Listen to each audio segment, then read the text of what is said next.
Charlie Atong Ang, umamin na nakinabang siya at si dating Pangulong Joseph Estrada sa 130 million pesos tobacco excise tax. Dating Batangas Governor Antonio Leviste, lumantad na pero imbis na basahan ng sakdal, korte, pumayag sa hiling ng pamilya ng biktima na muling imbestigahan ang kaso. Leviste, nakiramay. My deepest condolence to the family of my departed friend. Bangayang Ilocos Sur.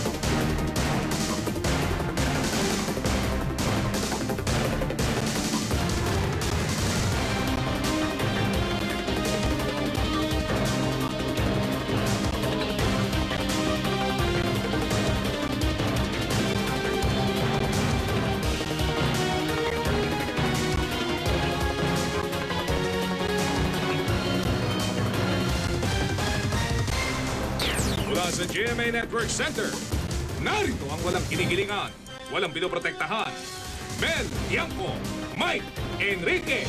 Magandang gabi po. Ito ang 24 oras. Dahil hindi natutulog ang balita. Tinapos na ng negosyanteng si Charlie Atong Ay ni dating Batangas Governor Antonio Leviste sa kanyang Senior Executive Assistant na si Rafael de las Alas. Ito'y para bigyan daan ang re-investigation ng kaso. Nagpapatrol si Joey Villarama. Maagang dumating si dating Batangas Governor Tony Leviste sa Makati RTC Branch 150 para sa arraignment ng kanyang kaso. Ito ang unang pagkakataon na lumantad si Leviste sa publiko mula nang aminin niyang siyang bumaril at nakapatay sa Senior Executive Assistant niyan si Rafael de las Alas sa LPL Tower noong Enero 12. Halos isang oras nagtalo sa harap ni Judge Elmo Alameda mga abogado ni Leviste at ng pamilya ni Rafael de las Alas. Agad nagdesisyon si Alameda na muling paimbestigahan ang kaso sa Makati prosecutor. Giit na mga abogado ni de las Alas, murder at hindi homicide ang dapat isampa kay Leviste, batay sa tama ng balang tinamon ni de las Alas sa likod ng kanyang ulo. Matatandang sa skeletal diagram ng SPD Soco na eksklusibong nakuna ng news team, lumalabas na 4 ang tama ng bala sa ulo ni de las Alas. 2 rito ay may point of entry ng bala sa likuran na tuktok ng ulo at 2 sa may kaliwang pisngi. May isa ring tama sa kamay si de las Alas. Sinigundahan naman ng piskalya ang re-investigation. Ayon kay Acting Makati Prosecutor Emmanuel Velasco, posibleng kulang-kulang ang naging investigasyon ng mga pulis. We would like to see other evidence if it was indeed former Governor Leviste who shot him. Maybe he was not, maybe lang. No? Pilit hinarang ng mga abogado ni Leviste ang apela para sa re-investigation. Palabas lang umano ito ng piskalya dahil sa pananaw ni Justice Secretary Raul Gonzales na murder ang dapat ikaso kay Leviste. A definitive prejudgment has already been made by the Secretary of Justice. Tahimik lang na nakinig si Leviste sa kanyang upuan. Halatang nanghihina pa ito. May kasama pa siyang private nurse. Matapos ang pamamaril, na-hospital si Leviste dahil sa sakit sa puso. Ipinaabot ni Leviste ang kanyang pakikiramay sa pamilya de las Alas pero iniwasan siya ng mga ito. Hindi ganun kadali yun. Ang sakit-sakit sa loob namin. Binigyan ni Judge Alameda ng 30 araw ang piskalya para isumite ang resulta ng re-investigation. Umaasa naman ang pamilya de las Alas na itataas ng Makati prosecutor sa murder ang kaso kay Leviste. Joey Villarama, Patrol ng Pilipino. Hindi naging madaling kumbinsihin si dating Governor Tony Leviste na humarap sa kamera.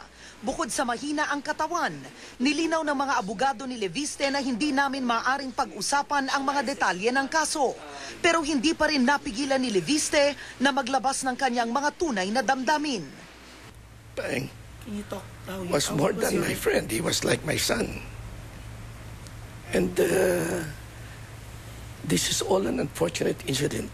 I don't want to discuss the details, but I will to them if they come. I'll tell them everything. They can ask me any question. My conscience is clear. I am innocent. I've been guilty of trial by publicity. Hindi napigilang umiyak ni Leviste ng aming pag-usapan ang dati niyang kaibigan. At nang maalala niya ang muli nilang pagkikita ng pamilya de las Alas kaninang umaga sa arraignment sa korte. Nilapitan daw niya ang anak ni Rafael na si Dina, pero hindi raw siya kinausap nito. Batid ni Dina ang aming pinagsamahan ng kanyang ama. At sa dahilang yon ay dapat niyang mabatid na malaki ang aking panghihinayang at pagkalungkot. Kung di man higit pa sa kanila ay katumbas nila. And for that reason, I'd like to express my most profound condolence to the family of my departed friend. But I wish that we could build up from the ruins. Matindi raw ang dinadala ngayon ni Governor Leviste. Bukod sa pagnanais na makausap ang pamilya, naniniwala siyang nahusgahan na siya ng media at maging ng Department of Justice. There's been prejudgment made by the head of the department, and the subalterns would have no choice but to follow. Para akong ipinakain sa buhaya. Nilinaw ni Leviste na hindi rin daw siya tumakas mula sa Makati Medical Center tulad ng naipabalita. At nanatili raw siya roon ng 8 araw kahit nakapagpiyansa na siya. Pero sa lahat ng ito, hindi raw siya iniwan ng kanyang mga anak. He doesn't know how much my family is suffering. And all because of all this. Ako, miskin na ako, patay na lang gusto nila eh. Huwag na lang magtuloy sa pamilya ko.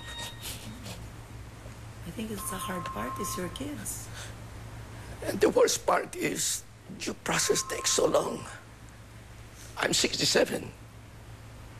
In my condition, if I live 2 or 3 more years, I'll be fortunate. I'll die soon. This will be the end of it. But I want to die peacefully. Ayon kay Leviste, mananahimik lang daw siya kapag nakausap na niya ng personal ang naiwang pamilya ni Rafael de las Alas. Sa kanila, handa raw niyang ikwento ang buong pangyayari.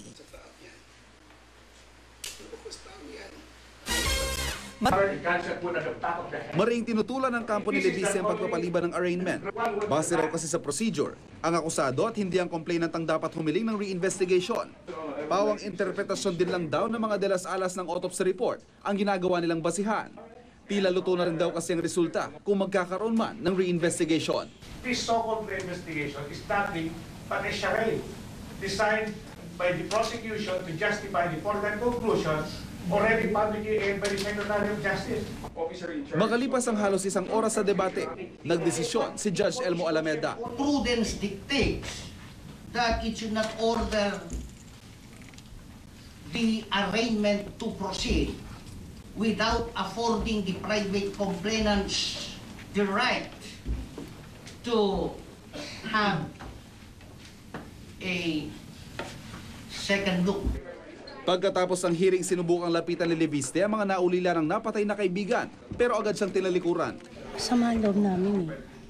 Hindi niya naman babalik yung nagawa niya. Namatayan kami. Binigyan ng korte ng 5 araw ang kampo ni Leviste para sagutin ang hiling ng mga de las Alas na maglabas ng whole departure order kay Leviste.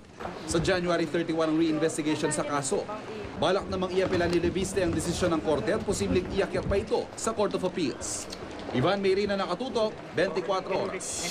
Sa gitna naman ang pinagdaraanan ngayon ni Antonio Leviste, dasal daw ang may aalay ng dati niyang asawa na si Loren Legarda.